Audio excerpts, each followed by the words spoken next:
भाद्रपद कृष्ण पक्ष अष्टमी, जन्माष्टमी।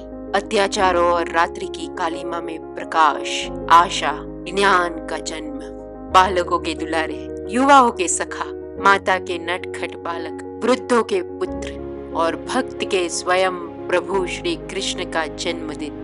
पूर्णावतार श्री कृष्ण यानी अपनी भारत भूमि पर अवतरित ऐसा दैवी व्यक्तित्व जो अपने जीवन से चिरंतन काल तक समाज को मार्गदर्शन देता आया है। परंतु दुर्भाग्य संस्कृति का कि भारतीय संस्कृति के आधार स्तंभ ऐसे युग पुरुष को आज हमने मात्र माखन चोर और स्त्रियों के बीच खड़े हुए बांसुरी बजाते हुए स्वरूप से आगे जाना तो नहीं ही, परंतु उनके जन्मदिन को ही जुआ खेलने के दिन के रूप में मनाने लगे। आइए आज उनके जन्म जयंती पर उनके जीवन चरित्र के बारे में फैली भ्रांत धारणाओं को दूर कर उनके ऊर्जस्वी, स्थितप्रज्ञ और धर्मनिष्ठ जीवन की वास्तविकता जान समाज तक पहुंचाए।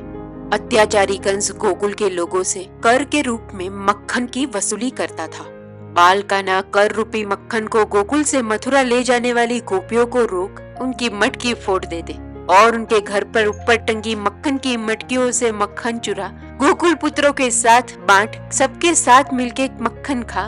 गोकुल पुत्रों को दुरुस्त तो किया ही, परंतु साथ में लोगों में प्रेम बांट लोगों को एकजुट भी किया। स्वयं माखन चोर कहलाए, परंतु गोकुल के लोगों के अधिकार के धन का रक्षण अवश्य किया। ऐसे ही गोपियों को कर रूपी मक्खन मथुरा ले जाने से रोकने के लिए एक 6-7 साल के बालक के निर्दोष बाल उपाय के भाग रूप गोपियों के वस्त्र चुराकर भाग जाने की ऐसी बाल लीला तथा छोटे से बाल कृष्ण की मुरली की दैवी धुनों में स्वयं तथा परमात्मा के साथ परमानंद में खो जाने वाली भक्त गोपियों के पवित्र दैवी आध्यात्मिक संबंध को आज कुछ लोगों ने ना जाने कैसे निम्न संबंधों से जोड़ अपनी ही विकृत मानसिकता का परिचय दिया है। विष्णु पुराण, भागवत पुराण सहित अन्य शास्त्रों के अनुसार भी श्री कृष्ण तो मात्र 11 वर्ष की आयु में ही गोकुल वृंदावन के उद्धार के बाद गांव का त्याग कर संसार में संस्कृति रक्षण के लिए निरंतर आगे बढ़ समाज उत्थान कार्य पर चल पड़े थे। अत्याचारी नरकासुर ने 16,100 कन्याओं को अपने पास कैद कर रखा था। जब श्री कृष्ण ने नरकासुर का वध कर उन कन्याओं को मुक्त किया, तब पर पुरुष के वहां पर रहने के बाद समाज में स्वयं की अस्वीकृति के भय से उन 16,100 कन्याओं ने श्री कृष्ण से उन्हें स्वीकार करने की प्रार्थना की ताकि उन्हें समाज में उचित सम्मान मिले, और श्री कृष्ण ने उनकी प्रार्थना को स्वीकार कर उनके पालन पोषण का दायित्व ले उन्हें अपना नाम मात्र दिया और समाज द्वारा परित्याग की हुई उन 16,100 स्त्रियों को समाज में श्री कृष्ण की पत्नी के रूप में स्वीकृति मिली। श्री कृष्ण के स्त्री सम्मान के लिए किए गए ऐसे निस्वार्थ सामाजिक कार्य को आज लोगों ने भोग से जोड़ लिया। अवश्य आज ऐसी निम्न सोच पर समाज को अपने अंदर झांक आत्म मंथन करने की आवश्यकता है। जिस व्यक्ति ने अपने समग्र जीवन में पासों को हाथ तक नहीं लगाया, बल्कि द्यूत सभा में चौसर का घिनौना खेल खेलने के बाद उसके भयानक परिणाम को भुगत रहे पांडवों को जब वे मिले, तब उन्होंने वह द्यूत सभा को अत्यंत निंदनीय बताया।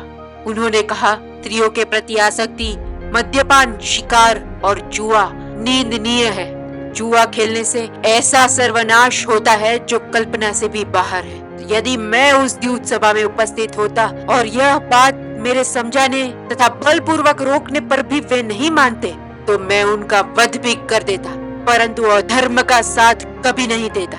द्यूत सभा ही अधर्म थी। ऐसे भगवान श्री कृष्ण के जन्मदिन को ही लोगों के जुआ खेलने के दिन के रूप में मनाते देख उन लोगों की अज्ञानता पर दया का भाव उत्पन्न होता है और दुख का भी, क्योंकि समाज ने हमारी संस्कृति के ऐसे पूर्णावतार युग पुरुष को जानने का प्रयत्न तक नहीं किया।